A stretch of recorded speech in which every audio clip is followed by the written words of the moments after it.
आज रोजी साधारण 10 ते 10:30च्या दरम्यान पोलीस स्टेशन सिव्हिल लाईन या ठिकाणी फोन आला की अझर हुसेन शाळेच्या जवळ आंबेडकर नगर या ठिकाणी एका व्यक्तीचा खून झालेला आहे, की त्या व्यक्तीवर वार केलेले आहेत आणि त्या ठिकाणी आमच्या सिव्हिल लाईन पोलीस स्टेशनची टीम पोहोचली। त्या ठिकाणी एक जखमी जो व्यक्ती होता मुन्ना श्रीराम जाधव याला आमच्या टीमनी ताबडतोब मेन हॉस्पिटलला पाठवलं GMCला उपचारासाठी।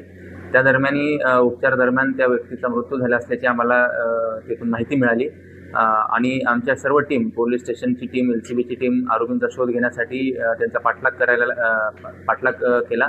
त्यापैकी 2 आरोपींना ज्यापैकी एक अनिकेत उर्फ रोहन संतोष दामोदर आणि सागर उर्फ ऋषभ कृष्ण पल्लीवार यांना अटक करण्यात आलेली आहे आणि अजून एक जो आरोपी आहे अंशू शिरसाट त्याचा शोध घेण्यासाठी आमच्या टीम रवाना झालेल्या आहे। नेमकं कारण अद्याप अजून इंट्रोगेशन सुरू आहे। एक्झॅक्ट कारण आता जो एक अंशू शिरसाट आहे त्याचा रोल काय आहे तो निष्पन्न झाल्यानंतर मुख्य कारण जे काय असेल ते समोर येईल, आल्यानंतर आपल्याला कळवण्यात येईल।